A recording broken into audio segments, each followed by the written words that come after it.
ठूला वाणिज्य बैंकको कर्जाको गुणस्तर परीक्षण अन्तिम चरणमा पुगेको छ।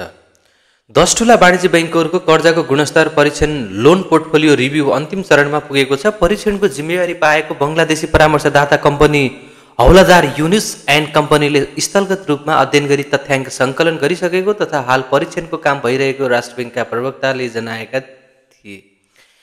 परामर्शदाता कम्पनीले स्थलगत भ्रमण तथा तथ्याङ्क तथा सूचना सङ्कलन गरिसकेको छ। उनले भने मुख्य काम सकिएकोले तोकिएको समयमै रिपोर्ट तयार हुनेमा हामी आशावादी छौँ। राष्ट्र बैंकले हौलादार युनुस एन्ड कम्पनीसँग 10 वटा वाणिज्य बैंकको कर्जाको गुणस्तर परीक्षणका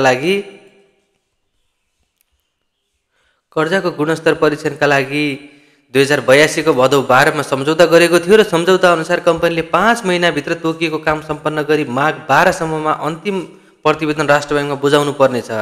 त्यस्तै गरी राष्ट्र बैंकले सन् 2025 को डिसेम्बरको अन्तिमसम्ममा कर्जाको गुणस्तर परीक्षण प्रतिवेदन बुझाउने प्रतिबद्धता गरेको छ। राष्ट्र बैंकले साउनमै हौलादार युनुस एन्ड कम्पनीको प्रस्ताव स्वीकार गरे पनि सम्झौता 1 महिना ढिला हुँदा आइएमएफसँगको सम्झौता अनुसार प्रतिवेदन तयार नहुने स्थिति देखिएको छ।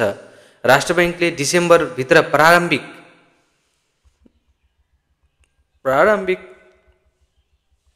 रूपमा रिपोर्टको लागि कम्पनीलाई प्रतिवेदन बुझाउन परामर्शदाता कम्पनीलाई ताकेता गरिरहेको छ। प्रारम्भिक प्रतिवेदनमा केन्द्रीय बैंकले दिने सुझावका आधारमा परामर्शदाता कम्पनीले अन्तिम प्रतिवेदन तयार गर्नेछ।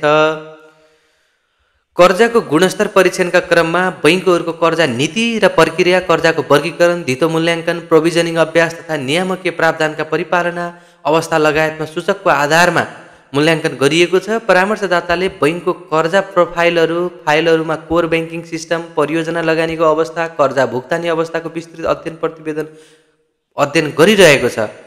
अब राष्ट्र बैंकले नियमित गर्दै आएको काम विदेशी परामर्शदाताबाट भएको बताए कि बैंकिङ क्षेत्रमा यस्तो अध्ययन नौलो होइन। राष्ट्र बैंकले नियमित गर्दै आएको काम तेस्रो पक्षबाट र विदेशी परामर्शदाताबाट भएको हो। उनले भने कि त्यसैले एकदमै फरक खालको रिजल्ट आउँछ भन्ने हुँदैन। राष्ट्र बैंकले कर्जाको गुणस्तर परीक्षणका लागि 81 सहितको वासलातका आधारमा धेरै कर्जा लगानी भएका बैंकहरू छनौट गरिएको थियो, जसमा global IME, Nabil, Nepal investment mega, RBB, Kumari र लक्ष्मी सनराइज, प्रभु हिमालयन, एनएमबी र एनआइसी एसिया बैंकको परीक्षणको दायरामा समेटिएका छन्।